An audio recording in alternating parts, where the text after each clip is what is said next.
U.S. pledges support for fight against terrorism as Nigeria commemorates 10th anniversary of Chibok girls' abduction.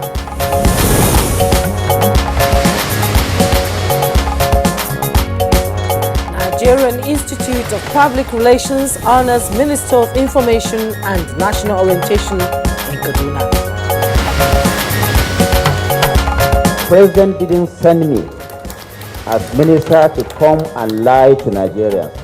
What he has said is that I should come and explain to Nigerians, tell Nigerians what government is doing, and also take feedback. National Drug Law Enforcement Agency arrests pregnant woman, widow, with 3.2 million naira counterfeit cash.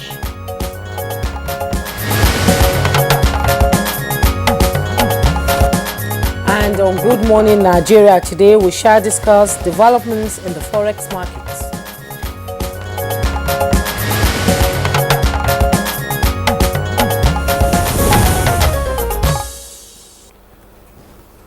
The relationship between the Nigerian naira and other currencies, particularly the US dollar, has been erratic for a long time. Some would say it is rather unpredictable. It is a comforting situation for the nation, I must say, but it is one that has enriched a lot of people. That's right, Victor. The rate at which the naira depreciated probably explains why Nigerians have never gotten over the idea of a strong currency as a mark of a strong economy. People only remember that things got worse as the naira lost ground to the dollar.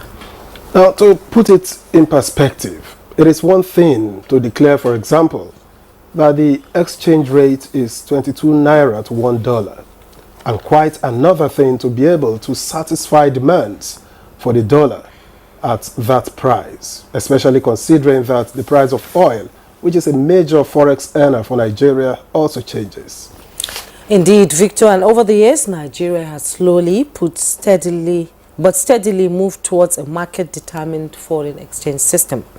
Towards the end of last year, the exchange rate of the naira to other foreign currencies, especially the dollar, was skyrocketing, and the effect was a drastic rise of prices of pharmaceuticals and other goods. And last Thursday, as the 3-day public holiday was coming to an end, the naira gained strength at the parallel market as the naira exchanged for 1,150 to the dollar compared to 1,200, which it sold for the Monday before Eid al-Fitr. And just yesterday, the naira appreciated even further. Jumai? Yes, indeed, Victor. And, the appreciation of the naira in the Straits is being driven by the policy of the Central Bank of Nigeria, which includes the directive to banks to stop accepting foreign currencies as collateral for naira, dominated loans, and CBN selling $15.8 million to Forex to BDCs at 10,000 naira each to be resold with a profit margin of 1.5%. Now, Jumai, let's not also forget that at the beginning of last month, the CBN revoked operational licenses of 4,173 BDCs. Now to the big questions. How much of these interventions are needed to keep strengthening the naira? The central bank said Nigeria earned $1.5 billion. Is investor confidence being restored?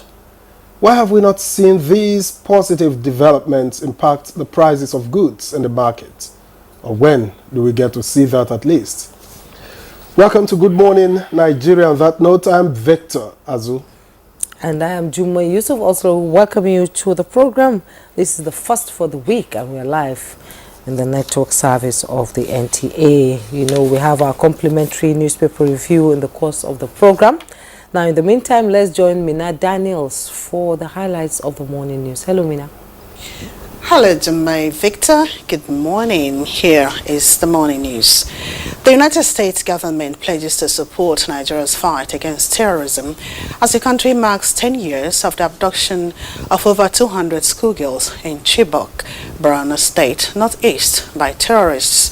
And this is contained in a statement issued by the spokesperson of the U.S. Embassy, Aisha Gambari, in Abuja.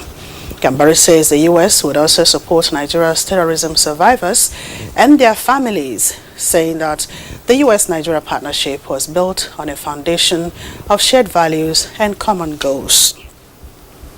She says the United States will continue to support Nigeria's efforts to combat terrorism and to hold perpetrators to terrorism attacks accountable, as well as guarantee citizen safety and well-being. On the 14th of April 2014, Boko Haram terrorists stormed the government girls' secondary school, Chibok, in Borno State at night and abducted no fewer than 276 girls. The girls were preparing for that year's Senior West African School Certificate examination.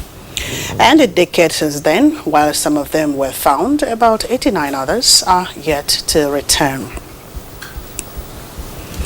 Stakeholders have continued to express confidence and hope on President Bola Tinubu's vision that is already transforming the country's prosperity through his renewed hope agenda. They converged on Kaduna at a dinner organized by the Nigerian Institute of Public Relations, Kaduna State Chapter, to honor the Minister of Information and National Orientation, Mohammed Idris. As minister to come and lie to Nigerians. What he has said is that I should come and explain to Nigerians, tell Nigerians what government is doing, and also take feedback from Nigerians to government so that government will be better informed. And you can see what we have done. We started this town hall meeting. We were in Kano. We met with the business community on live television. We were in Jigawa. We went to Ayo local government on the farm and had a town hall with the farmers. The president will return greener pastures to all the nooks and crannies of this country so that everybody will find his feet and then will find prosperity. As political parties in Edo await the flag-off of campaigns in line with INEC calendar, the All Progressives Congress, APC, in the state has received defectors from other political parties who joined the party. Receiving the defectors into the fold, leader of the party in Edo, Senator Adams Oshomole, formally announced Senator Matthew Urogide as Director General of the campaign team for the September 2024 elections. So that together we play Edo State. The Federal Road Safety Corps has called on the public to disregard a viral publication by online platforms misinforming people about an ongoing recruitment of personnel into the services of the Corps. The Corps says it is presently not recruiting, neither is there any ongoing arrangement to that effect. In a statement signed by the Corps' Public Education Officer, Jonas Agu, the Corps Marshal Dauda Alibiu admonishes applicants seeking to join the services of the Corps as well as the general public to disregard the fake and misleading publications. The public is thereby warned to desist from any form of engagement with the purported scammers and purveyors of this misinformation, as the Corps will not be liable should anyone fall victim. And operatives of the National Drug Law Enforcement Agency, NDLEA, have intercepted a commercial bus conveying 3.2 million naira counterfeit cash owned by 3 suspects who were arrested at Jabi Park in Abuja. This is a follow-up operation on Tuesday, 9th April, which led to the seizure of the fake naira notes in Lokoja, Koke State.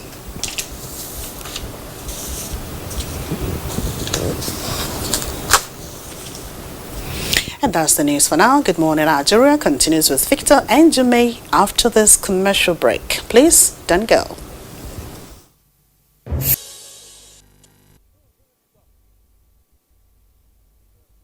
All right, this is still Good Morning Nigeria on the network service of the NTA. Up next for us is a newspaper review.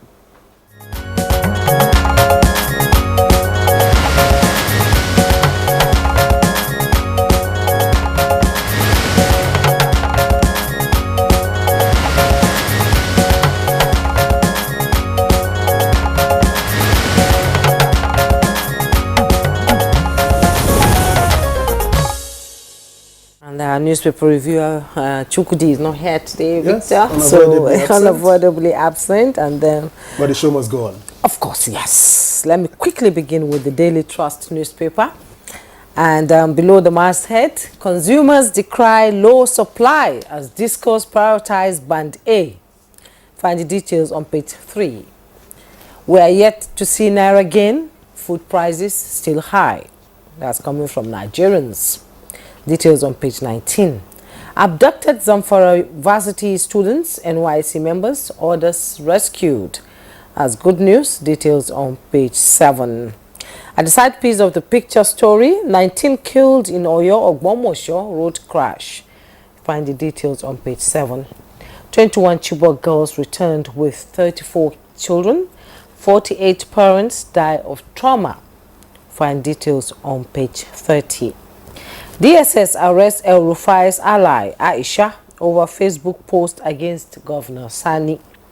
You find all the details on page 7. And at the bottom plate of the Daily Trust newspaper, US, EU, others warn Iran-Israel conflict could destabilize the Middle East.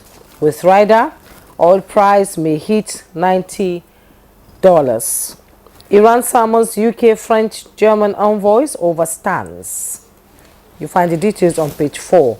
And the headlines in the Daily Trust newspaper: we uncovered more fraud in humanitarian ministry. That's attributed to EFCC. With riders, says probe of past suspended officials yielded $32.7 billion, $444,000 recovery. Investigating abuse of COVID-19 funds. World Bank loan. You find the details on page 8. What do you have, Vic? Well, on the front page of The Guardian, sticky prices, poor control upset consumers despite stronger Naira. Sticky prices, poor control upsets consumers despite stronger Naira. That's on page 6. And then the picture story here, the middle, the bold one, tension in Middle East as conflict escalates amid concerns for global markets. Talking about Israel and Iran. APC chief decries alleged funding of party by Tinubu governors. That story is on page 4. Ekiti PDP berates Oyebanji over 110 fresh appointees into bloated cabinet. That's on page 5 if you want details. Then we have 21 Chibok girls returned with 34 kids, report finds. That story is on page 3. Concerns over abduction of men for marathon anal sex in Lagos. Metro, page 6, if we can find that. And then Nigeria witnesses over 4,000 cyber attacks daily, ranks 5th on global index, page 3. Over 17 million Nigerians currently food insecure, says firm. Page 7. And wrong timing, misplaced priority for new electricity tariff. That's the editorial, which can be found on page 12. No, Mr. and Mrs. today, we don't have it. Let's quickly go to the leadership newspaper, and above the masthead, Northern Governors mourn Ogbonaya Onu. Find the details on page 17. How we recover $32.7 billion, $445,000 from humanitarian ministry. That's coming from the EFCC. More foreign airlines lower Lagos-London route fares. You want to know how much it costs now? You go to page 7. Senate caucus rejects call for PDP chairman's resignation. Details on page 7. And at the side piece of the illustration of the 2024 budget, let's look at NMPP tax FG on Chibok girls safe schools. Details on page 21. Iran-Israel face-off, implications grave. Experts warn. Page 7. Uneasy calm in Kano over plan to arraign Ganduje. Details on page 4.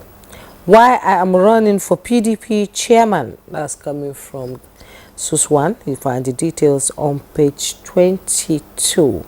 And the illustration you see there, 2024 budget exposes misuse of funds by MDAs. The ministries, agencies budget 9 billion naira for welfare packages.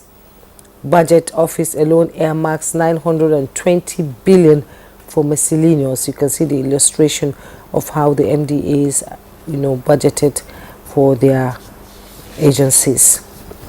Victor? Yeah, I think if you take a look at the papers, there are quite a number of stories that cut across. You look at this one here talking about sticky prices, poor control upsetting consumers. That's in spite of the stronger naira. And incidentally, we are looking at the stronger naira today in quotes, and still higher prices. The markets haven't changed. Nigerians want to see this reflect on the things that matter in the most to them. Exactly. And that's why it's running across virtually all the papers that we have seen this morning. We're yet to see naira gain because food prices is still high. Now let's quickly talk. I can't stop talking about the consumer decry low supply at Disco's prioritized band A. We have not been prioritized. I've not had, I think after the rain yesterday, they brought the light maybe for 2 hours, and then up till now I left home, there's still no electricity in my area. I'm in band A. At least you got two and you're on band A. Then imagine what those on bandless. You'll be surprised that people in Karo, Kubwa will have electricity much more than, It's about... you read something about a party in Lagos or something like that. Marathon something? Okay, that's concerns over abduction of men for marathon anal sex in Lagos. I'm not sure I understand what that's about. That means. Yes, you wouldn't know until you get to read the, I think it has something to do with these breaking records here and there. And yesterday it was all about the Chibok girls. 14th April was a day, we call it a black day in Maiduguri. When that happened, we woke up with the news of the abduction of the Chibok girls. You were in Maiduguri at the time? Of course, I've always been in Maiduguri. My transfer brought me to Abuja. Well, we went through a lot of, psychological trauma, just imagining what these girls were going through then. And, well, some are still missing. Nobody knows whether they are alive or they are dead. Yesterday, I was watching all the channels, seeing the interviews with parents. Some have died of heart attack. Some are just living vegetables, just living, but not really living. This is it was a sad moment in the history of this country. And I pray and hope that one day, these girls will be reunited with their parents, and their families. It's I hope that must be retained. Yes. And talking international, going global, the tension in the Middle East. The Iran attack on Israel and the promise by Israel to retaliate at a time and place of their choosing. Iran retaliatory attack on Israel after they bombed their embassy in Damascus, and now Israel is saying it's going to retaliate. Iran is saying if you do, there will be grave consequences to that. Well, now the picture stereo in the Daily Trust newspaper, if you can see it on TV now, the United Nations Security Council held a meeting on the situation in the Middle East, including Iran's recent attack against Israel at UN headquarters in New York City yesterday. You can see Jordanian onlookers and security agents standing around the debris of a missile that the Jordanian forces intercepted over Amman and an unprecedented Iranian drone and missile attack on it. At times, just watching in the international media and what's going on around the world is so depressing. Yesterday I was going, why must we continue to kill ourselves? We kill ourselves, we go to war. If this escalates, we are looking at the Third World War. Juma, if you hear what it costs to stop the drones, the missiles, to stop the missiles, if you hear what it costs to deploy a drone, you wonder if all the problems in the world have been solved. Nah. It just hundreds of millions of dollars for one. Well, we hope and pray to kill and maim, there's a ceasefire, and show superiority and all of that. And I hope the United Nations will be able to bring them to the table so that negotiations will take place for a ceasefire. It has gone on for too long, actually. Indeed. Yes, crashes around festive seasons and all that is usually happens out of carelessness. 19 killed in Oyo Gbomosho road crash.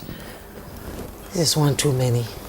In spite of all the warnings, the FRSC tries to sensitize, tries to create awareness and try to guide people. But humans will always be humans. May the souls of the departed rest in peace. I guess it's a good place to leave the newspaper review now, yes. You know, so that we can move on to other things, beginning with the background report, which will herald our conversation this morning. Please stay with us. After this break.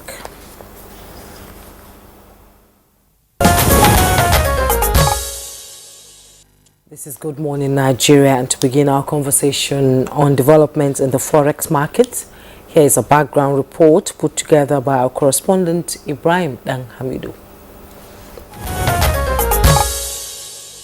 In recent years, the forex market has seen significant growth globally.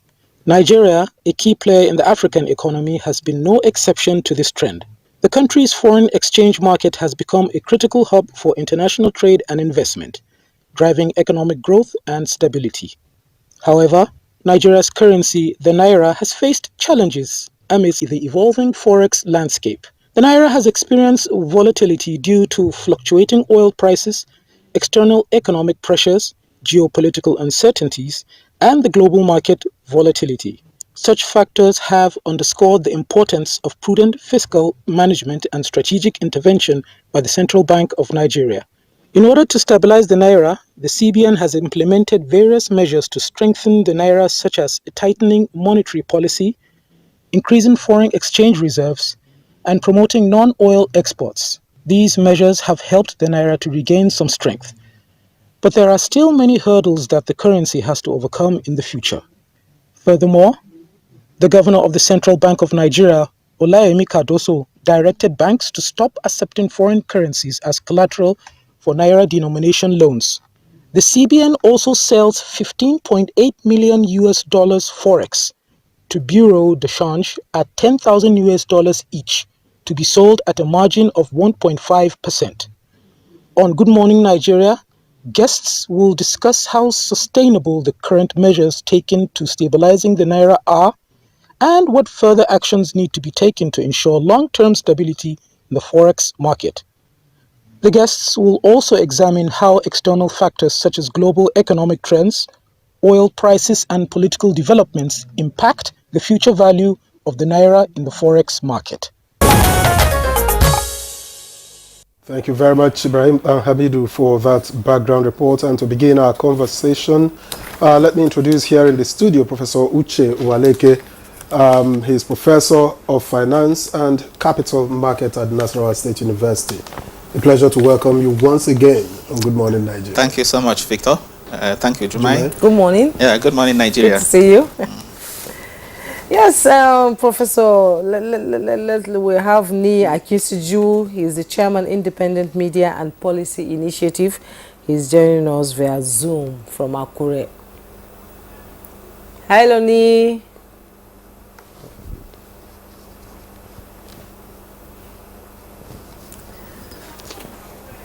Yes, Akure is there. Ni is actually joining us from our studio in Akure. Yes. Okay, let's begin this conversation from the studio here and ask Professor Uche Uwaleke. The market, seems a bit more stable, so to say, these days, even though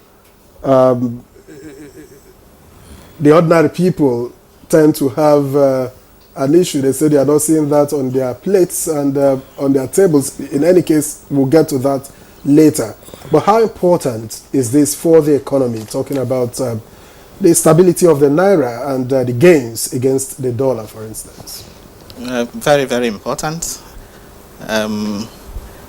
You remember there was a time the central bank governor said the Naira was undervalued. Undervalued simply means that the exchange rate is higher than where it ought to be, given demand and supply forces. When you say the Naira is overvalued, it means the exchange rate is lower, given where it's supposed to be. So the comment made by the CBN governor at the time was that the naira, was undervalued, and still, perhaps still is.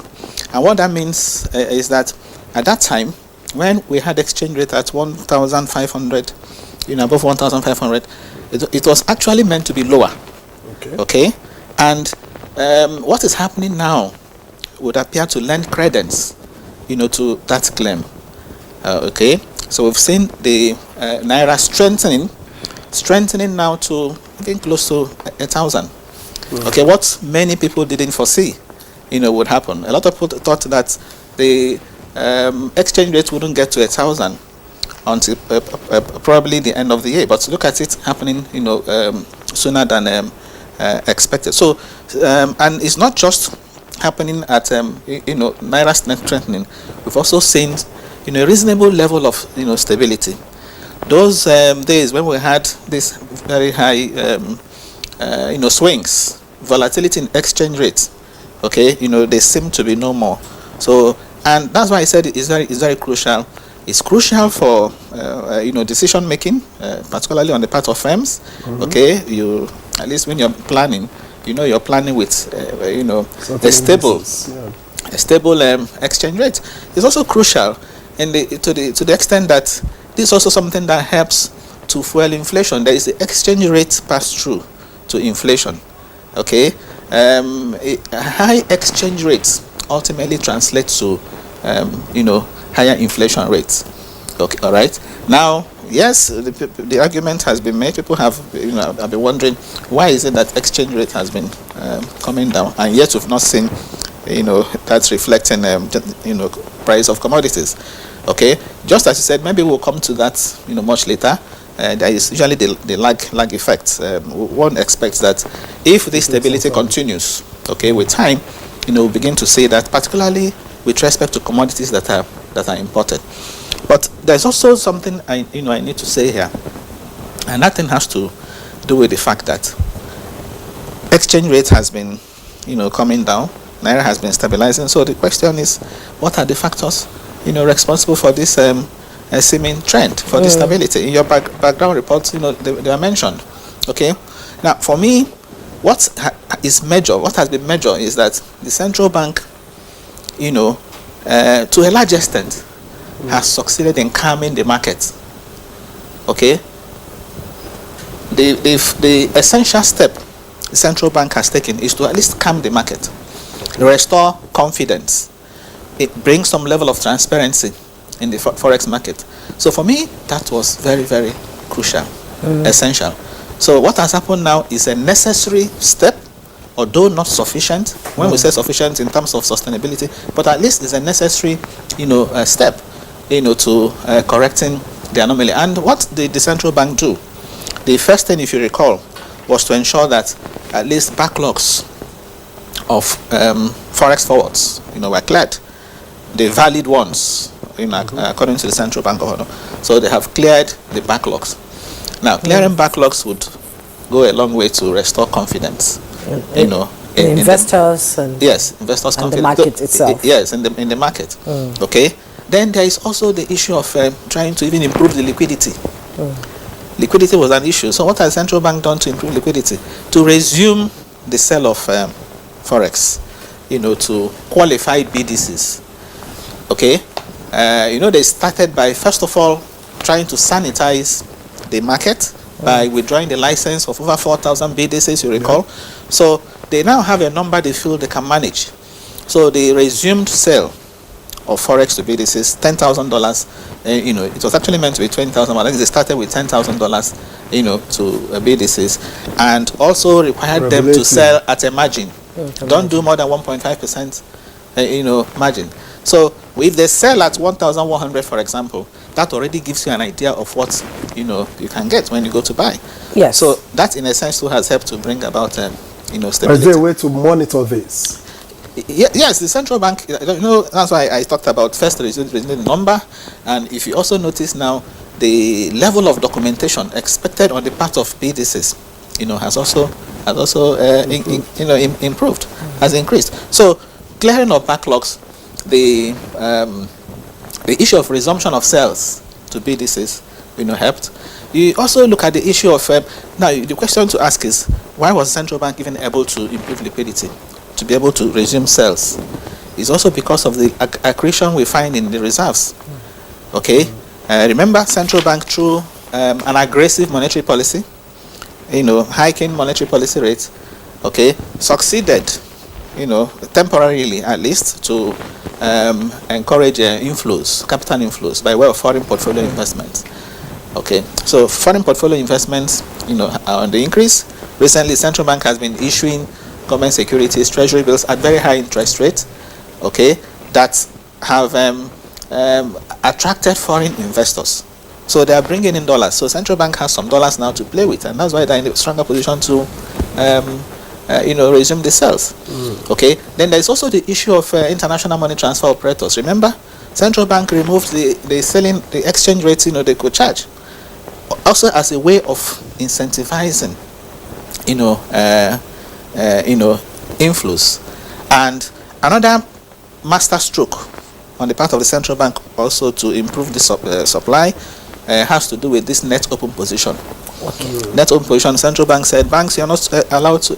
Net open position is the difference between the foreign currency assets and foreign currency liability of banks. Central bank says for net open position, it shouldn't be more than 20% short, of your shareholders' fund unimpaired by losses, and for long position 0%. So what that means is that you're not supposed to hold dollars for speculative purposes. So all that have helped to we'll come to that. Yes. The speculation has sort of caused a lot of, I say, trouble. Absolutely. Yes, in Nigeria. Let's quickly bring in Ni Akinsuju. He's the chairman, Independent Media and Policy Initiative, and also a development expert, in the financial sector. Mr. Ni, if you can hear me. We all know how the volatility of the, of the exchange rate sort of affected the economy, and a lot of complaints are out there, just like Professor Uchewaleke is saying. Now, we all know that the evolving monetary policy stance of the CBN has sort of stabilized it now, but the effect is still not felt. Why is that?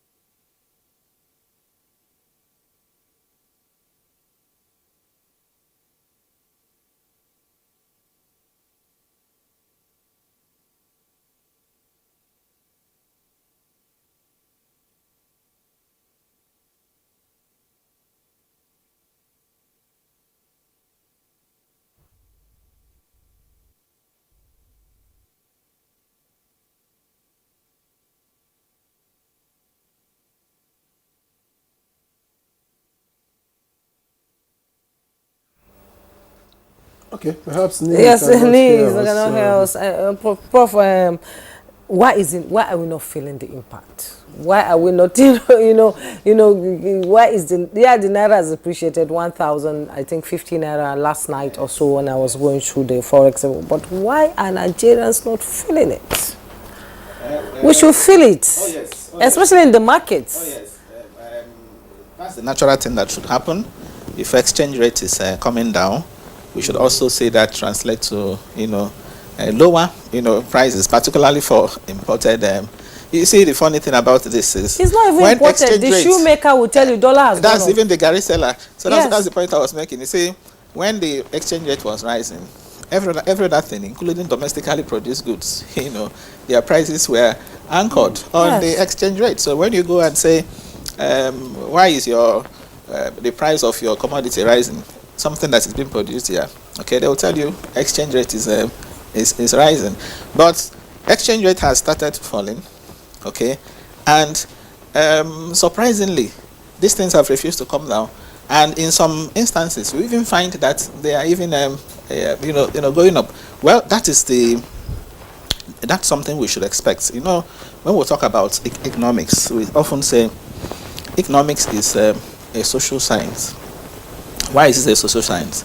It's a social science because it is that studies human behavior as a relationship between earns and scarce means, which have alternative uses. To quote the famous popular definition. Okay, so it's you're studying human behavior. So whatever policy you want to bring out, whatever action you're taking, you should also try to anticipate how people would react. Okay, so in our own situation, what has become obvious is that prices are sticky downwards. You know, once something goes up, it becomes difficult for it to come down, and that's why every effort must be made to even ensure that they don't go up, because once they go up, to come down becomes an issue. Only in Nigeria. Okay? Yes, look at even right now, the downside risks to inflation are still there. Okay, there are things I also see as inflation trigger. So even when exchange rate is coming down, those inflation trigger will not permit, you know, prices to come down. What are those inflation triggers today in our country? The hike in electricity tariff is one. Okay, because what hike in electricity tariff will now do is it will increase inflation expectation. So inflation is likely to rise, okay, as a result of this hike in electricity tariff. That's why some of us said this is not the time, you know, for it. Okay, yes, the electricity firms are good, but you know, they are supposed to be sequencing in the sense that you allow the central bank, for example, to get a handle on inflation, or the economy to have, you know, moderated inflation to a substantial level before you now introduce this. Okay, the other trigger I also see in the offing is this minimum wage review. Once you had the other day Labour submitting 600 and 600. Yes. Imagine if that kind of thing is approved. You would also have. We hope and pray it is approved. No, but what if it's out of the purchasing power of the 600 and something? Yes. The markets are just waiting for the they're new just waiting. So that's a waiting. major inflation trigger. Okay, so I don't think that's a realistic thing to to demand. But that's also a reflection of what is already on ground. Realities. Yes, it's a reflection. But at the end of the day, the question is, if you get the 600,000, okay, what is the purchasing power? Okay, how much of goods and services are you able to command? Inflation will also erode the value, and then you return to square one. So I think what is more important is actually trying to make sure that even if you're getting 1 naira, okay, that 1 naira can command some value. Part of why you even find people today currency substituting, you know, looking for dollars, okay, is because of rising inflation. If your naira is losing value, okay, you want to migrate to a safer store of value, and that's what people are looking for, dollars. So it's important that the inflation rate, you know, comes down, and part of how it can come down, in my view, is for the Nigerian Electricity Regulatory Commission to postpone this action, okay, defer it while the government and the central bank, continues to work on the inflation. And I also must tell you, with respect to this exchange rate, part of why we have had stability is because both the central bank and the government are working together. When I say working together, you can also see what the government has also done on its part. Okay, on the demand side, for example, recently the EFCC, if you read, EFCC, warned Nigerians that it's illegal to spend dollars anywhere. Yes, or for institutions to charge fees in dollar, or for you to make purchases in dollar. So that kind of communication helps to do what? To check the demand, unbridled demand for dollar. The other time too, the government also banned foreign travels. Within a period of time. Remember, following the viral video involving the Accountant General's office. Yes, you recall? Yes, the training in London for commissioners. Okay, the government came out and said, okay, MDAs, no more foreign trips. So that has had a way of reducing the demand for dollars. So I'm saying that the government too has been, working towards helping to bring about stability in the exchange rate. So that is complementing the efforts of the central bank. All right. So for the exchange rate now to begin to reflect on the prices of goods and services, okay, there is need to also hold these other inflation triggers. Yes, try to manage them. All right. Thank you, Professor Waleke. Let's head back to Akure now, where Niyi Akinseju is in the studio there in Akure, the capital of Ondo State. Good morning, Niyi Akinseju. Let me ask your opinion on the stability or the seeming stability of the Naira. And if you put that down to the interventions of the CBN, particularly the injection of $15.8 million into the parallel market.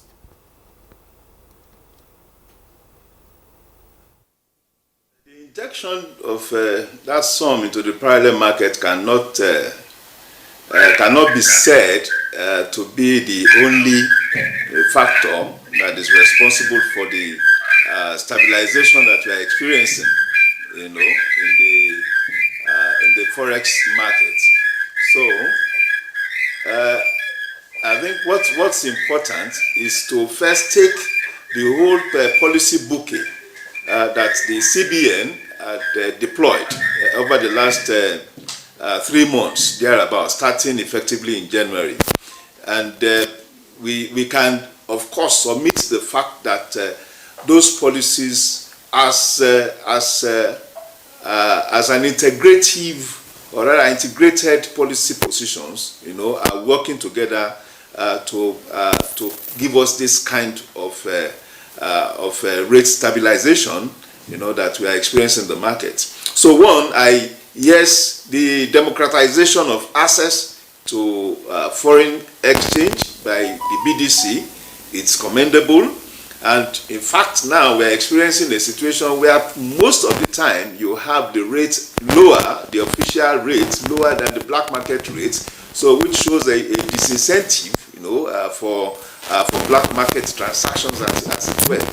And of course, in the banking halls, you can actually stroll into your bank because of that democratization of access. You can stroll into your bank and negotiate and transact foreign exchange businesses. That for me is a major milestone, because before now the banking halls were no-go areas for retail users. It's either it was directed at some underhand deals or at specialized, very influential people. So the fact that Nigerians could walk into banking halls and purchase forex is also a major factor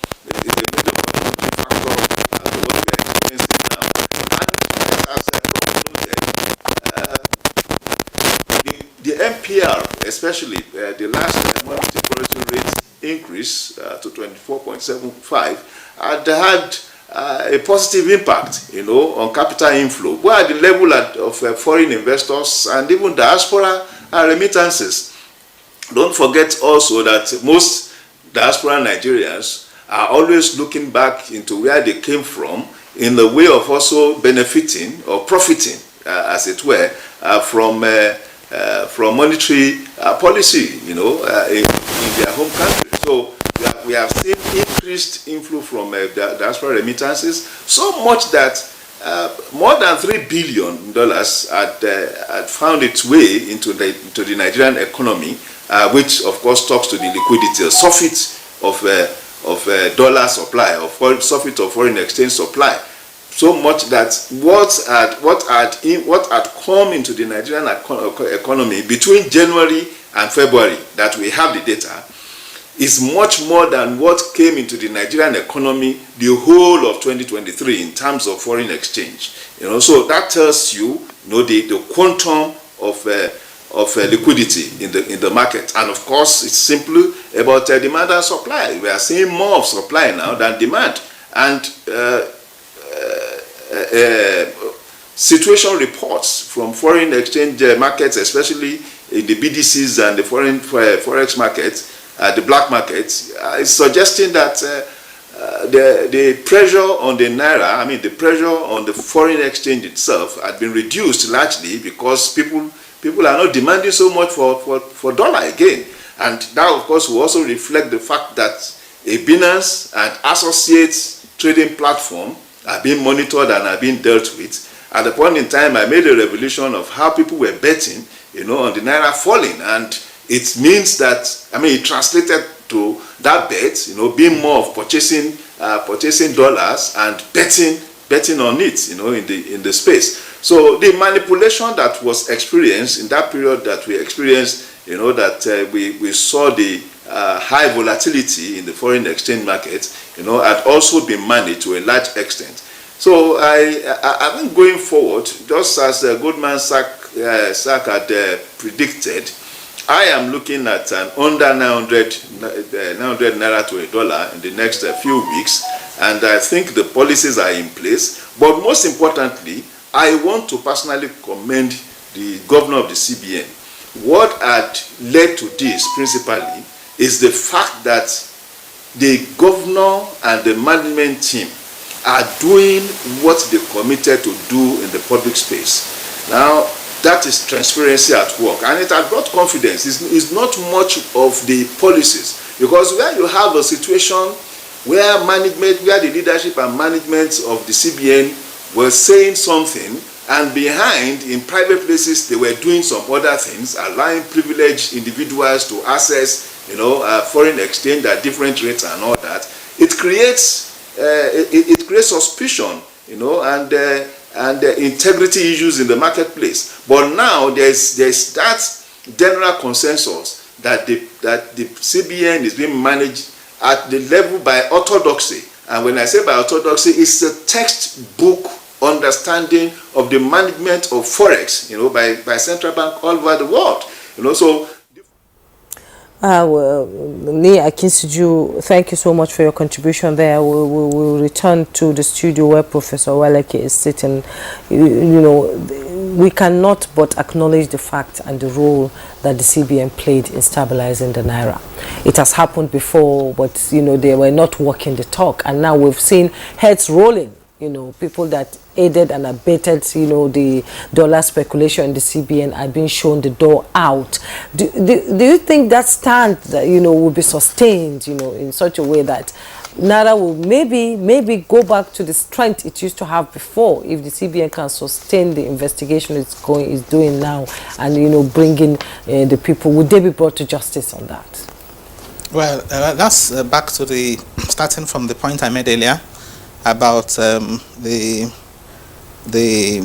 veracity of the CBN governor's claim, some time ago, that the Naira was undervalued. Okay, so what has happened now is a clear testimony to that fact, and there's no doubt that the actions of the central bank, both on the supply and the demand side, has helped to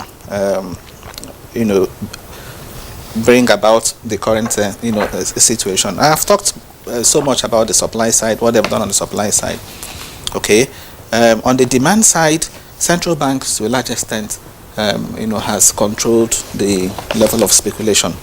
I'm talking about the rot in the system. Yes, that is it. That's speculation. Yes.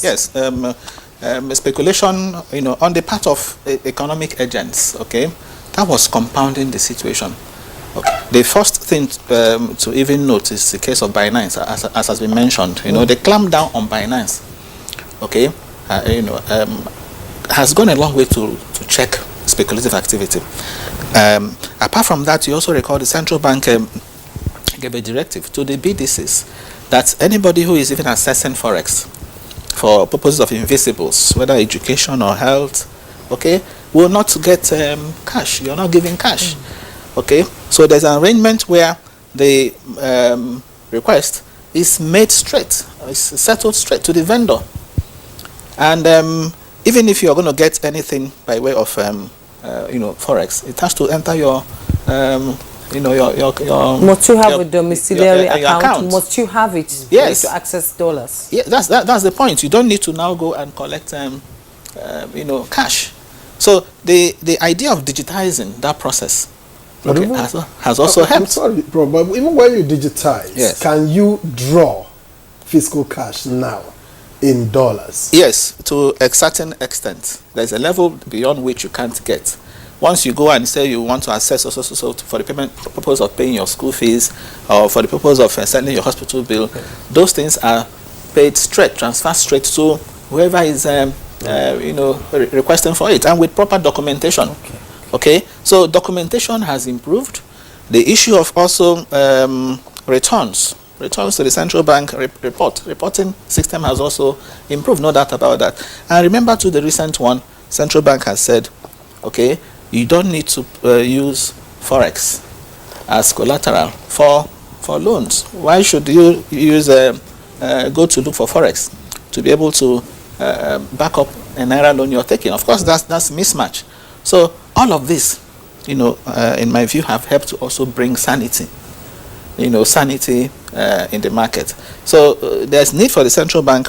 Of course, they recognize that, to continue to sanitize that space. And it is that sanity. Today, go to even the in Abuja here, go to Zone 4. There used to be a beehive of activities. Okay, all those bustling you find around Zone 4 area, okay, there are no more. So you find some level of sanity, in that whole area. But Nigerians always have a way of beating the system. Yes, but we have seen to a significant level a reduction in speculative, demand for dollars. That is what's important. Now, talking about sustainability, of course, you can't overemphasize, the fact or the point that for us to sustain the tempo, okay, for the exchange rate to even further reduce and stay at a level that can power growth and bring down inflation, okay, you can't rule out the fact that what's important is the diversification of our export base. Okay, we need to produce, we need to diversify our export base, we need to rely less on oil. Look at what has happened recently. But by the way, let me also say that between, I think in the month of January, we saw some improvements in crude oil production. If you look at the MBS reports for Q4 of 2023, towards the end of Q4, we had some improvements from 1.45 million barrels per day to 1.65 million barrels per day. In January too, I think that trend continued. And if you match that with oil price at $87 per barrel, so you now find that part of the accretion to the results we had too came from that. Although we have also read that in the month of March, crude oil production dropped as a result of crude oil theft, which has we understand substantially reduced, but more as a result of the maintenance that is going on by oil companies that are maintaining their facilities, and so the thing has dropped to about 1.2 million barrels per day. But we have been told that in the coming months, once they are through with their maintenance, that oil production will also increase, and that are targeting in 1.7 million barrels per day. So that will also further help, our reserves. That will also further put the central bank in a stronger position to defend the naira. So when we talk about sustainability, that is a point in sustainability. We need to continue to ramp up production. We need to continue to invest, have more investments in the oil sector, so that production can at least meet whatever we put in the budget. In the 2024 budget, we have, I think, 7.6 million barrels per day. So we need to hit our budget and possibly hit our capacity. So for sustainability, we ramp up both oil and non-oil, exports. Okay, that's critical.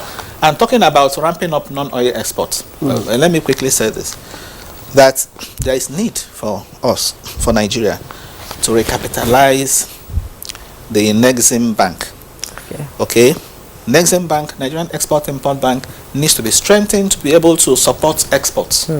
I was looking at recent recent numbers of export credit agencies of different countries, and I was asking myself, suppose Nigeria today decides to join the BRICS.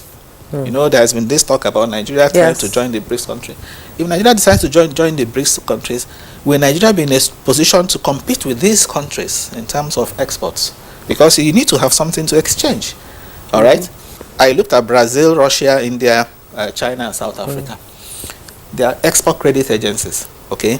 That of Nigeria is the least at $50 million. When I say $50 million, Nexim is capitalized at 50 billion naira. If you use 1,000 naira to convert that gives you 50 million naira. Okay? Brazil Export Credit Agency is managed by the Development Bank of Brazil, the BNDE, and they have $26 billion. Okay, South Africa has $360 million. China has $45 billion in capitalization for their Export Credit Agency. India has 2.5 billion. So you find in all of this we are trailing far But behind. these are countries that had policies that worked for them, Yes. that were sustained. Yes. But we saw what the non-oil sector did during COVID-19, the revenue they generated for the country. And why was that not sustained after COVID? Yes, that's the point I'm making. The point I'm making is that the institutions themselves that are expected to support export must be strengthened. One of them is NEXIM. Of course, we know we have the Export Credit, agent, the commission itself. But the institution, financial institution, is NEXIM. $50 million is not anywhere near these ones I mentioned. So there is need, first of all, to see how we can recapitalize NEXIM, reposition it to be able to make the needed impact. And then there is also this issue of capital importation generally. If you look at our capital importation reports by the National Bureau of Statistics, go and check those reports. We have never done $2 billion in foreign direct investments, okay, for many years. I don't mean the total capital importation. You can see 4 billion maybe in a year, but that 4 billion, if you disaggregate it, you find that foreign portfolio investments is usually the highest. Foreign portfolio is when investments come by way of foreign investors investing in treasury bills. Okay, so those ones are temporarily. Okay, and that is the danger, or the if you like, the disadvantage of what is even happening now. It talked about there has been this talk about increase in foreign portfolio investment. Yes, that is welcome. Central bank has used that to calm the market, but foreign portfolio investment also has a lot of risks. The risk is they don't stay. They have come to buy your treasury bills for 3 months, for 6 months. Okay, so at the end of 3 months, at the end of 6 months, they are going to exit. So the pressure on with their money will return, because they will be looking for dollars to go back. So the pressure will return, and that's why a more sustainable way to drive in capital flows is through foreign direct investment, and not foreign portfolio investment, which we call hot money. And before we go to Akure, we talk about foreign direct investment coming into the country. The president at various fora said Nigeria is ready for business. Now, the electricity tariff, is that an encouraging item for the foreign direct investment? Yes, who are coming into this country to invest, and then they have to face this electricity tariff? Yes, electricity tariff is even... Would it drive them away? No, it's actually meant to open up the space for more investors to come in. When you remove subsidy, you allow the price to to reflect cost reflective tariff. Okay, that's actually meant to woo investors. But the point I had made earlier is at this point in time, okay, if you take all factors into consideration, okay, this may not be the appropriate time to say you're checking off the electricity tariff. All right. I was reading the story of Pakistan, Sri Lanka. These countries, challenged by also inflation, okay, try to reduce their electricity tariffs, in order to bring down inflation. Sri Lanka dropped inflation rate from 75% in December 2022. Inflation rate in Sri Lanka now today is single digit. Yes, part of how that came about was the reduction in tariffs for electricity, tariffs for power, because that also has a multiplier effect, on the economy. So for me, capital importation, the foreign direct investment, okay, can improve when we consciously woo countries that are known to be very active in foreign direct investment. We have not been winning them. If you check our National Bureau of Statistics report, it says that the major sources of foreign investments in Nigeria, that will bring in the dollars. Foreign investments in Nigeria, I said that mainly foreign portfolio for Nigeria, foreign portfolio, and others refer to loans, they are usually UK and US. The UK, the US, most of the time you see them number 1, UK, number 2, US, or they keep changing position. So our investments, people that have come to buy our treasury bills and so on, foreign portfolio, okay, shares and so on, they have come from these countries because they are looking at short term. But the countries that are known to come in and stay and bring in investments are countries like Belgium, countries like Netherlands. Okay, if you look at Indonesia has about the same population. We are 240. Indonesia is about 260. Okay, in terms of size, Indonesia records over $20 billion dollar investments by way of FDIs. Okay. And they have come from which countries? They have come from Netherlands. They have come from Japan. They have come from Belgium, and sometimes Mauritius. So what I'm saying is that there are countries that are known for heavy investments, in terms of FDIs. It is left for Nigeria to also woo them, and that is also why I think our embassies have a major role in all of this. Even if it means I think funding, giving extra funds to those embassies in these countries that have these potentials, to enable them to do this. To enable them to come. So when they are coming, China is also one of them. When they are coming, you don't encourage them to bring in finished goods. You encourage them to bring in their plants and machine so that they can produce here. Yes. All right. We'll come to all of those. I understand that Niyi Akinshiju is again ready for us. Let's get to Akure now. Niyi, in spite of the gains that we have seen in recent days and perhaps up to a month, Nasima seems to believe that the naira should be pegged to the dollar while enforcing stricter regulations. Do you think this could be an alternative way to go?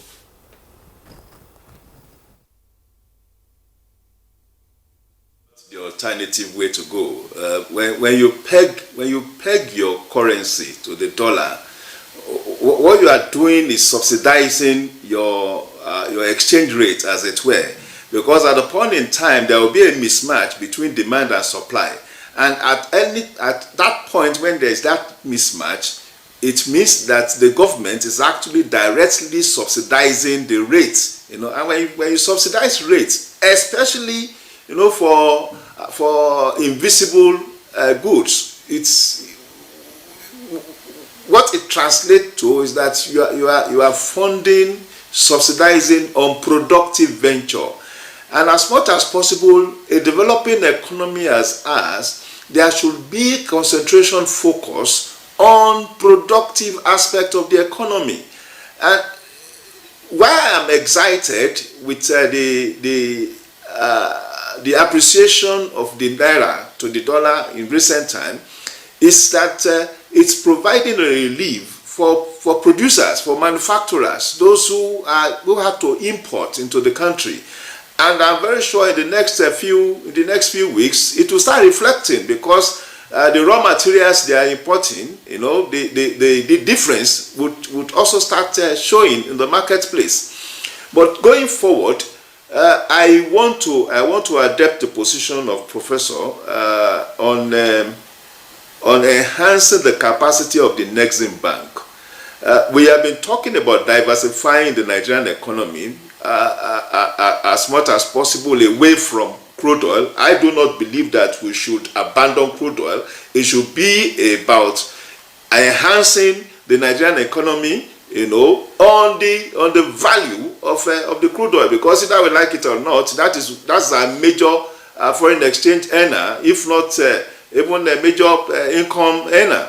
So the idea now would be empower Nigerian exports to be able to to produce at cost-effective threshold and provide capacity to be competitive in the global market. And in doing that, we are able to earn more, from the global market in terms of exports. The sustenance of the market is also getting brighter.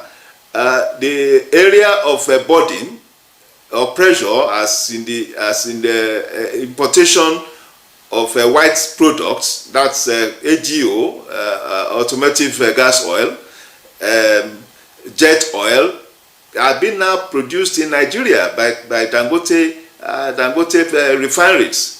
That's also a major step forward. So I think going forward, the important thing is to also start looking at producing possible import substitution products, so that we start reducing importation of goods and products that we can produce in country. This will, to a large extent, reduce pressure on the Nigerian on the foreign exchange, as it were. But more importantly, I think nobody should be thinking of pegging the naira to the dollar at any point in time. Going forward, the contemporary thinking in world economy is open market.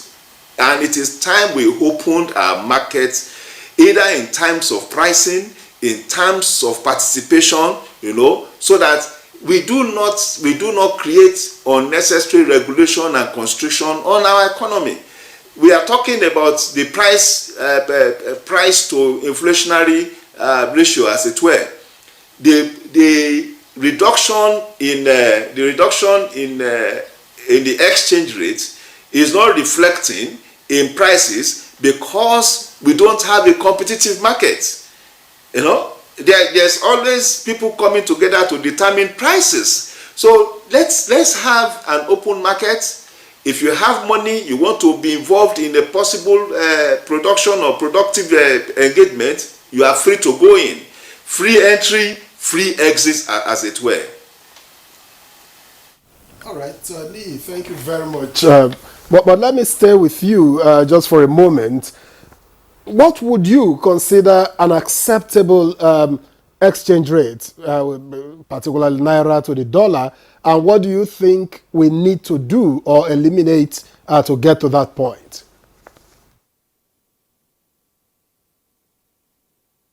Nearer it. I want to go with the projections by the federal government in the 2024 by MTF and of course the 2024 budget projection for possible exchange rates. I think at 800 naira to a dollar. The federal government and the state government really had seen possible ways, of transacting businesses at that level with that exchange rate.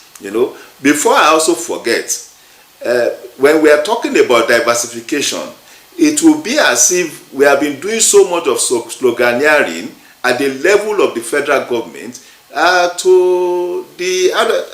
I don't know if to say at the expense of the subnationals, because there is no way we'll be talking of FDIs, that is foreign direct investment, without talking about capacity and capabilities and of course potentials at each state, even local government. So the whole thing, the whole idea should be about galvanizing that aspiration at the level of local governments and states, because it's the local government and the states that have even the basic factor of production in terms of ownership of land. And whatever anybody wants to invest in Nigeria, that is, coming from outside, would have to be located first in a ward, second in the local government, and third in the state. So we need those tiers of government to work, to be functional, to be able to attract foreign investors into the country. Okay, thank you, Ni Akisuju, for your contributions there. We'll now return to the studio where Professor Oeleke is seated. They say there's no perfect plan. Yes. So are there any concerns or potential drawbacks, or intended consequences to these financial reforms in Nigeria, in your opinion? Well, yes. Thank you, Jumai. First, let me react to this question as to whether Naira should be pegged, exchange rate should be pegged. I don't think it's the right thing to do, and we cannot even afford to say we are pegging, pegging the naira to the dollar. It's not the only way you can do that is if you have very, very massive reserves to defend that peg. Okay. Now, the level of our external reserves today does not support, the idea of pegging. Otherwise, we'll return to the era, we're coming from, we're trying to run away from. So we can't afford to peg. On the one hand, one extreme. In other words, we can't afford to say we are doing a fixed exchange rate regime. The second, the other extreme too, I also think we can't afford to have that other extreme. And that's the extreme of saying we want to float the naira. We want to allow the fate of the naira, to be at the mercy of market forces. But it has been done. Completely. No. The naira was floated. No, it's not. It's not. If you float the naira, then you wouldn't be selling dollars to BDCs. You wouldn't be defending. You wouldn't be intervening, from time to time. But that's what the IMF wants us to do. That's what the IMF wants to do. And yes. that's Should we? No. That's dangerous for the economy. And the central bank has realized that. Initially the impression was that we were going to float. But the central bank has realized that it's not possible for us to say we are floating the naira. Okay? You can't float the naira again, number one, when you don't have, when we say fundamentals, one of them is the export base is not there. Okay? You can't also float when you have, when your reserves are not very strong. So these are reasons why my view, we can't adopt the two extremes.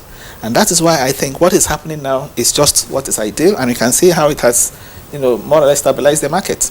Kind of managed float. That's the way I describe what is happening now. Okay, you are trying to allow market forces, but you're also intervening. So that's a managed float regime, which I think is more suitable. So we can't afford the two extremes. That point must be. That brings us to the concerns. Yes, that brings us. Of if the federal government accepts IMF suggestion. If yes, you see, what would be the concerns? IMF is a developing partner. IMF has always been around to support Nigeria. Recall that we are even owing IMF.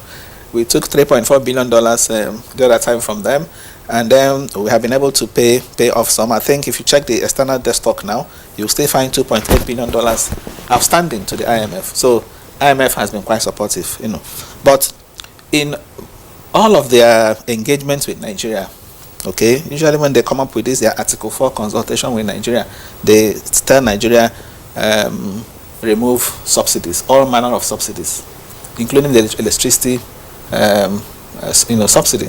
Remove. Even now IMF is saying that there is still subsidy on fuel, the one they call implicit subsidy, that the government should completely remove it.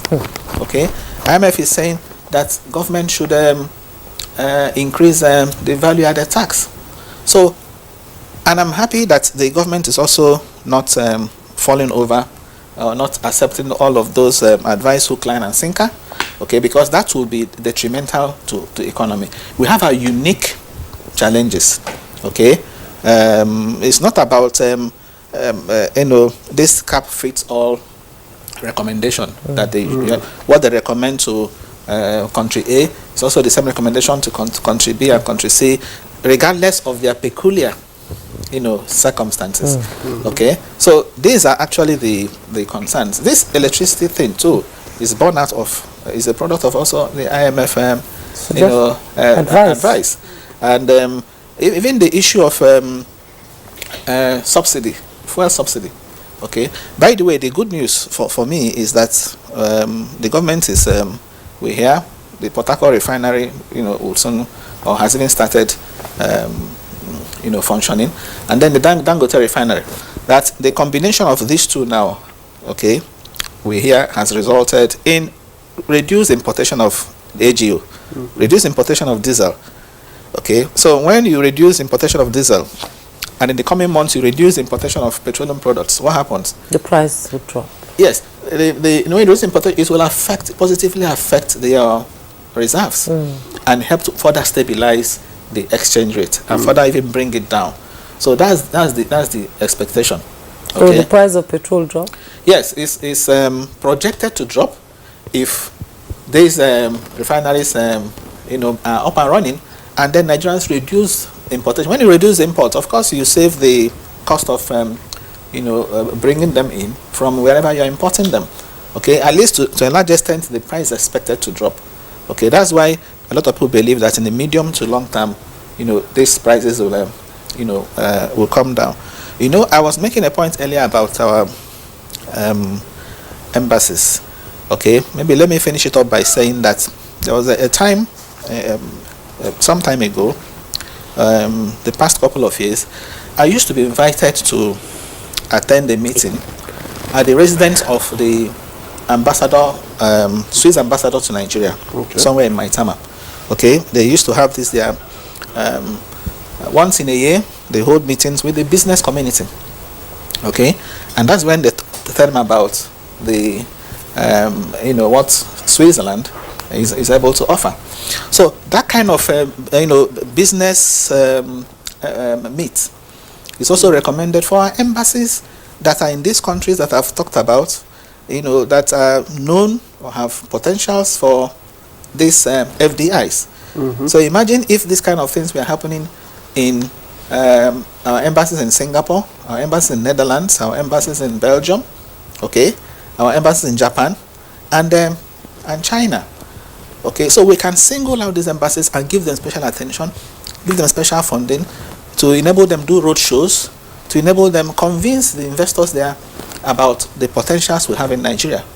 Okay, and just as my friend has mentioned, Ni mentioned, the subnationals too, should be involved in all this to promote these FDIs, because what we need in this country actually is FDIs.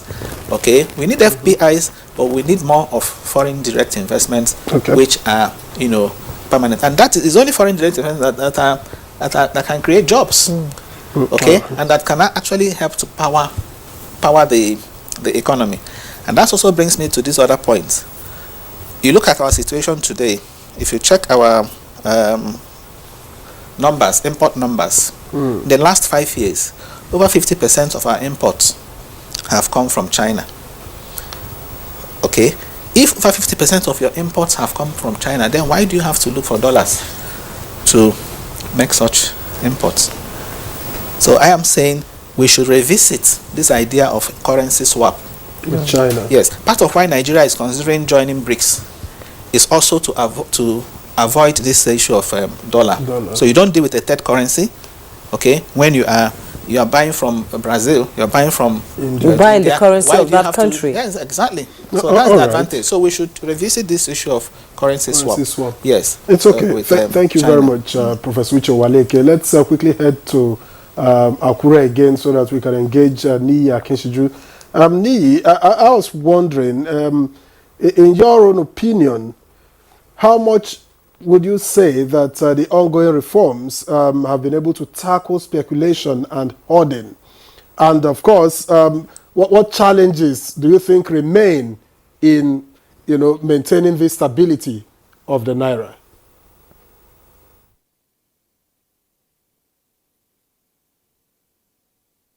Unfortunately, I could not hear you clearly, but at least from what I could gather, you're talking about regulation, regulatory oversight, and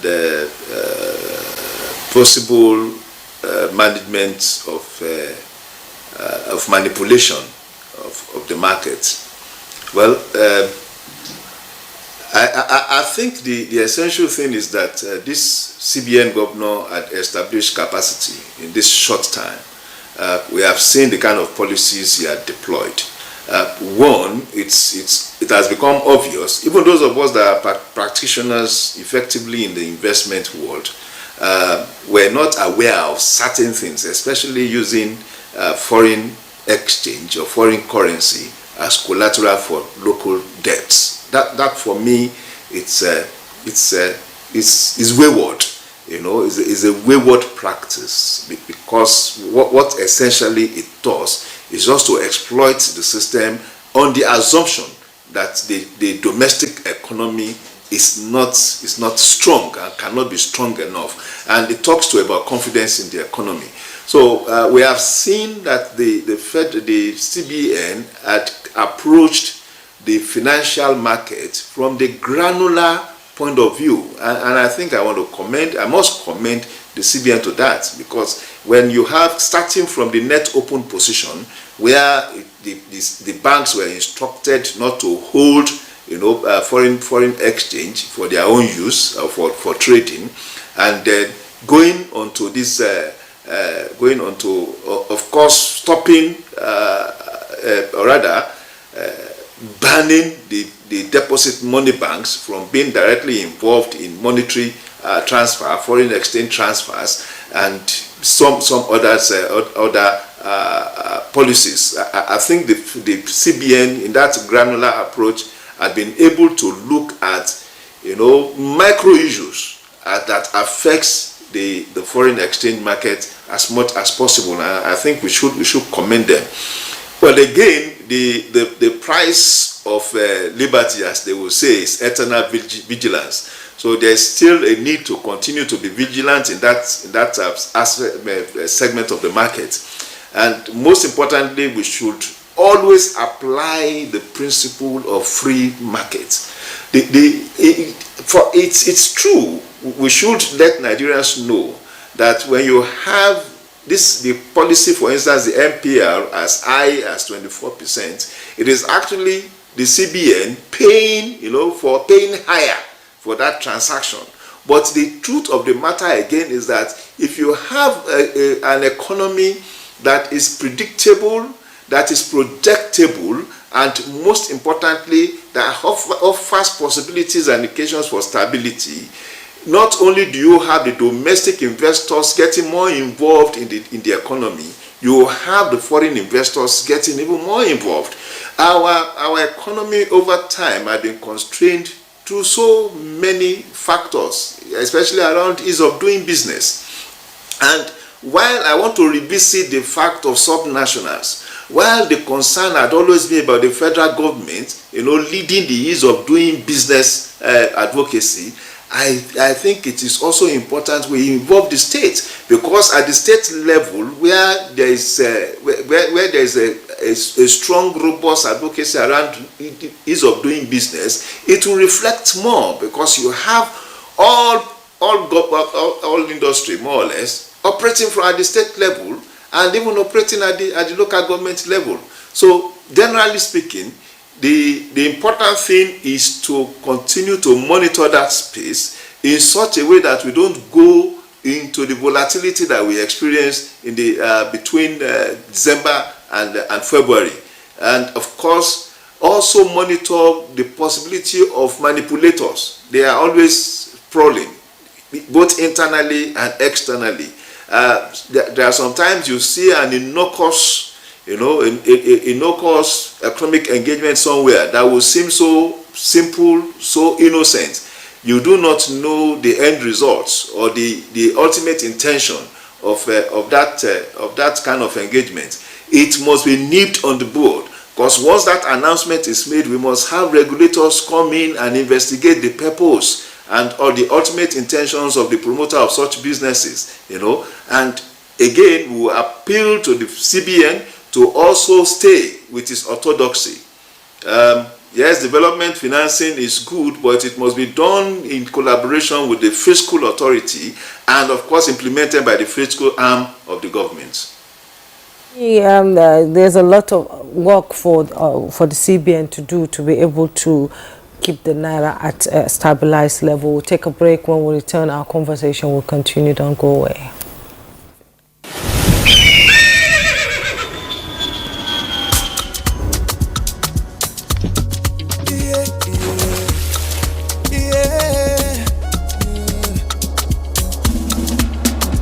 From the Atlantic across the savannah to the Sahara, we rise, a land of the free, we know they tire. We dream great, our spirit is undying. Resilient, rooted like palm tree, we sway in colors, with undying deeper, we bet solutions, we ignite passion, yeah. Ethnicity is unique, we have more than just a nation. We are Nigeria, strengthened in unity, we know they carry lives. We are Nigeria, together live the dream.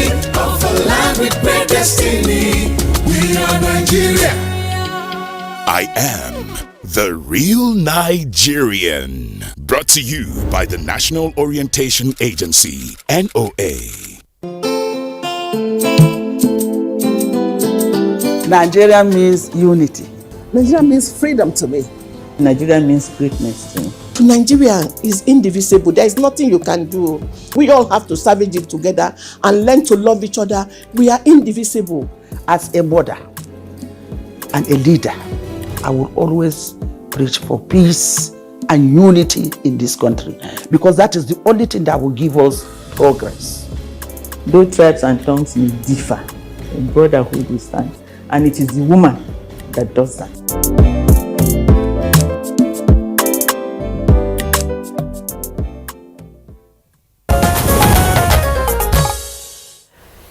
You're welcome back, and you're still watching Good Morning Nigeria. We still have our guests here in the studio and in Akure.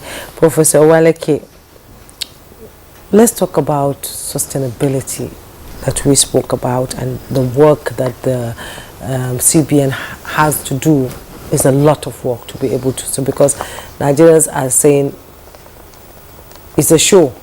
Because we saw it happen like last year during the Buhari administration, when the dollar went up to 1,000 plus and then went back to 1,000. It never went back to the way it used to be before. Yes. So what does the CBN need to do differently this time around to make sure that the Naira maintains a stability in the market, in the forex market? Yes. Do you know something, Jumai? Yes. I take a different view about the responsibility of the central bank with respect to exchange rates, with respect to inflation. These prices, okay? Traditionally, theoretically, that should be the purview of the central bank. The central bank should be the one concerned about inflation, concerned about exchange rate, and also interest rate, the three prices. But in our own case, in Nigeria, that's why I talk about the peculiar circumstances. Okay? It's not just the central bank. The fiscal side has a lot of role to play for us to have a stable and low exchange rate. Okay? The fiscal, I've just told you what the government has even done, recently, that it has helped. For the government to come and say, placing a ban on foreign travels, for the EFCC to come and say, as far as Nigeria is concerned, our legal tender is is in Naira. Okay, so these signals, I call them signals, help. They help, and for it to be sustained, I have always argued that we need to also go a step further. Okay, a buy Nigerian law is needed at this point in time. I've always argued for having a buy Nigerian law. So the executive should sponsor a bill, okay, send a bill for a buy Nigerian law. Imagine having a buy Nigerian law today that says you must procure here, except where that product is not available. We have had executive orders in the past, but they have not worked because there is executive orders. They don't carry the full force of law as a law. The law would apply to at least all the tiers of government. The law will apply to all the arms, both whether the executive, judiciary, and legislature. But executive orders are, have restrictive, scope. So if we have a buy Nigerian law today, the National Assembly, for example, wouldn't be going to place an order for SUVs. Okay. When we have local people that can, do that, so that will go a long way to help conserve forex. All right. So I'm just giving that as an example. Imagine if all MDAs were to comply with that law, are forced to comply with buy Nigerian law, we will save a lot of forex. And the moment the private sector also notice that the government sector is doing that, the private sector will also key in, and government will also use incentives to encourage the private sector people to patronize locally made products. So a buy Nigerian law is very necessary for sustainability. So that's on the part of the fiscal side. I said the fiscal side has a lot of role to play to sustain. And talking about free markets, it came up in this conversation. It is something I'm very cautious about. Free market is something that is, if you like, a gospel that is being preached by the IMF, the Bretton Woods institutions.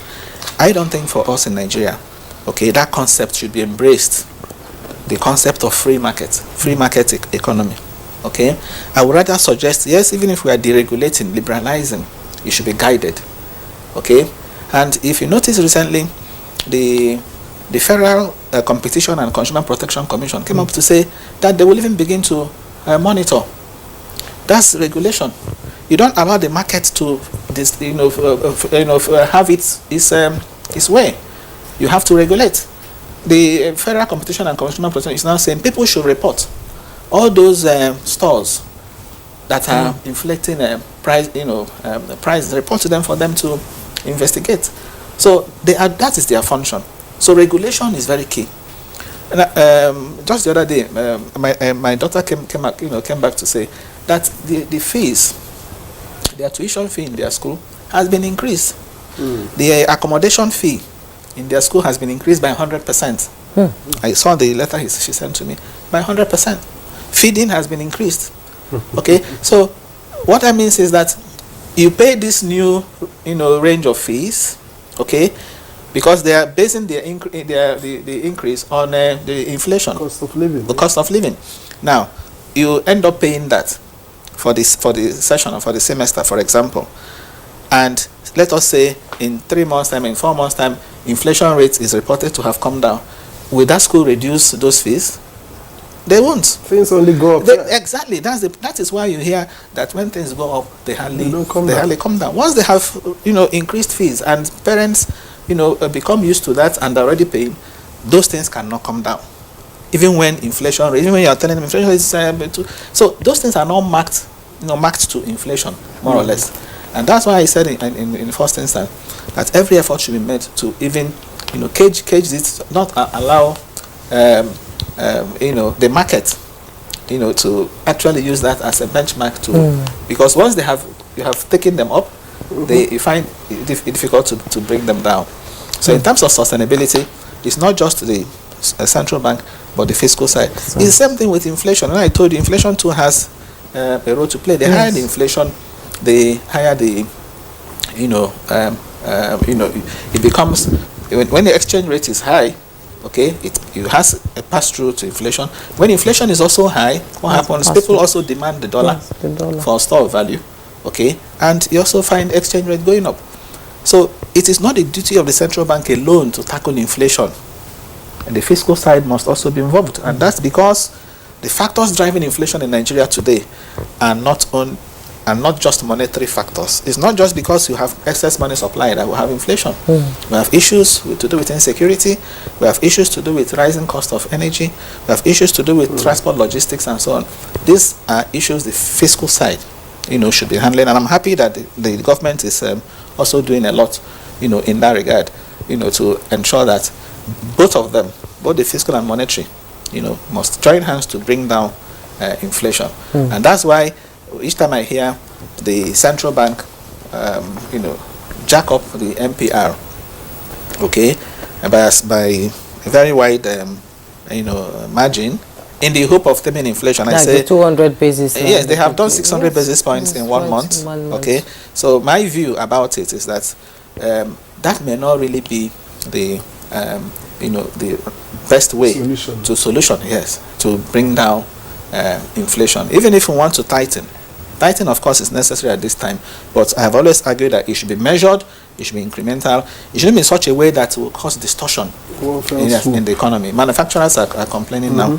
A lot of entrepreneurs are complaining because of rising cost of production. Access to credit is reduced, and so it has its own side effects.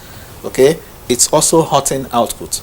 All right, so there should be a way to go about it in such a way, in such a manner that the balance of risks at the end of the day, okay,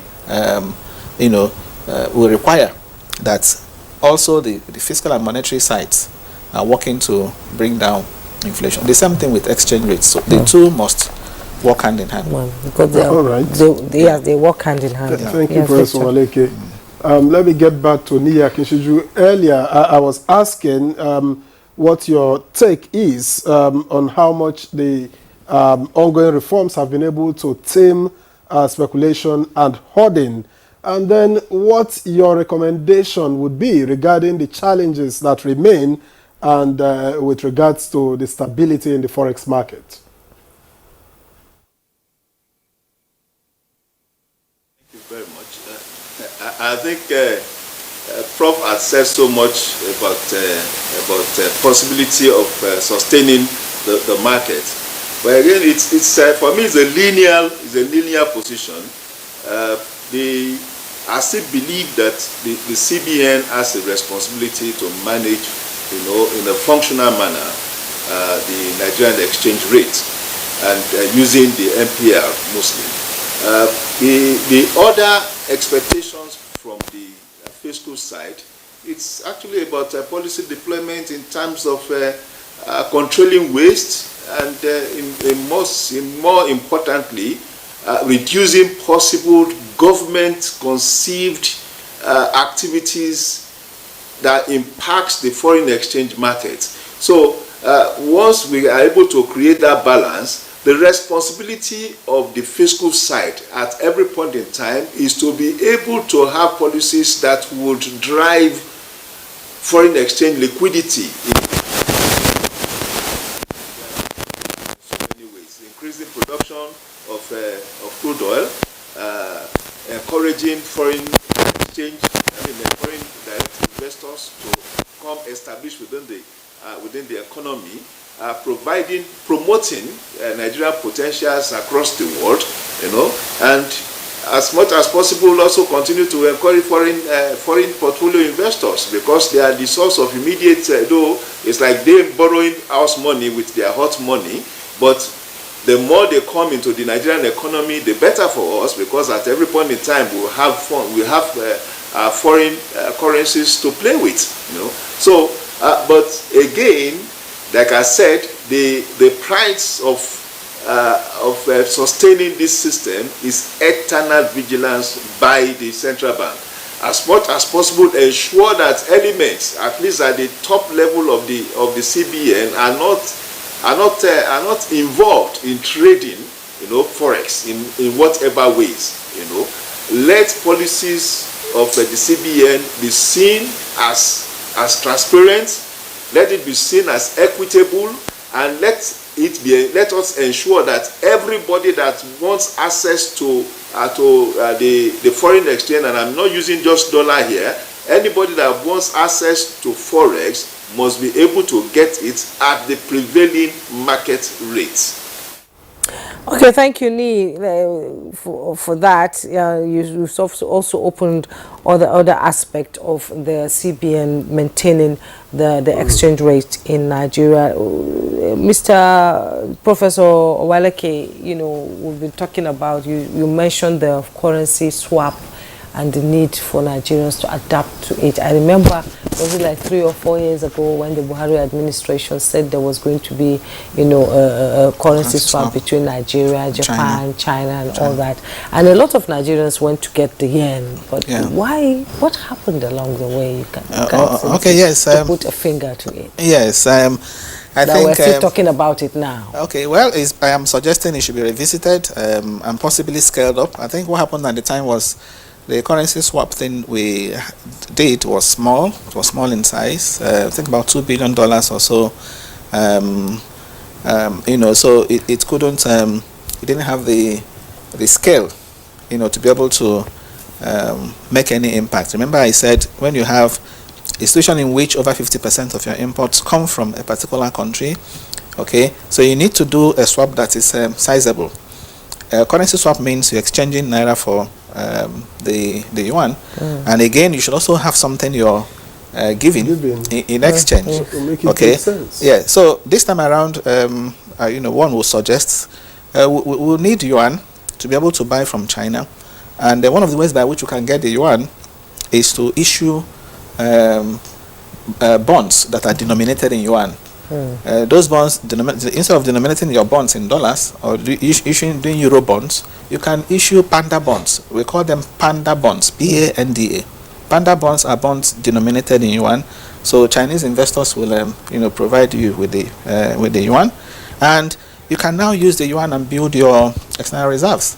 We have external reserves that still has over 80%, of the constituents in dollars.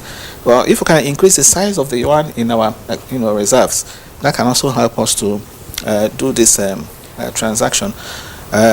In all, I must say that the confidence in the central bank today has substantially increased. Yes, I've interviewed some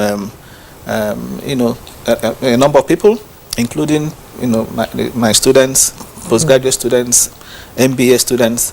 Okay, sometimes you give them simple questions to fill, and from the feedback, okay, the confidence in the present central bank, under the leadership of Cardoso, has increased significantly compared to what we had in the past, and that helps the financial system. That also helps even the transmission of monetary policy, because once confidence is not there, okay, whatever you do will be thwarted. So a lot of people now have confidence in the central bank. They have confidence in the integrity of the management of the central bank, which to me is very key. And I think the central bank team, the Cardoso and his team, should sustain it. And given the relatively unpredictability of the oil markets, do you think that the oil prices or crude oil sales can sustain the liquidity in the forex market for Nigeria? Yes, of course, that will be over-relying. That's more like, yes, the risk, that will be exposing yourself to, that risk. That's the more reason we need to diversify. Okay, we read recently, I don't know whether you saw it, that Nigeria had, is it 30 cargoes, and looking for buyers, just to buy our crude oil. So the point is, it's not always good to over-rely on a single product. Today, oil price is doing well in the international market, okay, but we also need to produce and then find buyers to sell to be able to do that. One thing is also clear, that we shouldn't also abandon, even when we talk about diversifying, the oil sector is also key. We also need to pay attention to the oil sector, to be able to get those inflows, okay, with which we can now use to help to invest in other areas, to diversify. So it doesn't, it won't be in the interest of the country to say we are over-relying on the oil sector. If you look at the GDP growth we've had, okay, even in recent time, okay, oil sector is still in the negative territory. Okay, so even if oil sector today is growing positively, okay, if we record GDP growth rate last quarter was 3.46, even if we record 5, 6, 7% growth rate, and it's only coming from the oil sector, it's also not good for the, in a way, the country, because the oil sector has very weak employment elasticity. Okay, it's not a sector that you say the growth rate would manifest or translate into jobs, for example, okay, because of the nature of that sector. So we need to also grow other sectors, especially the agri sector, the manufacturing sector. Okay, we need to grow them for us to have inclusive growth, for the people, the ordinary Nigerian to feel the, the positives. When you say numbers are improving, ordinary Nigerians should feel it, and that's when you have growth reflecting in agriculture, reflecting in manufacturing, not just the oil sector. Ordinary Nigerians should feel the impact and be able to breathe. Exactly. Yes. Professor Uche Owaleke, Professor of Finance and Capital Market, Nasarawa State University. Thank you so much for coming. My pleasure, Jumai. A pleasure having you. Ni Akinsuju joined us from our studio in Akure. He's the chairman, Independent Media and Policy Initiative. Mr. Ni, thank you so much for joining us. And that's Good Morning Nigeria for today. Thanks for joining us. Tomorrow is another day. Victor, I am Jumo yourself. Okay, I'm Victor, as you enjoy the rest of your day.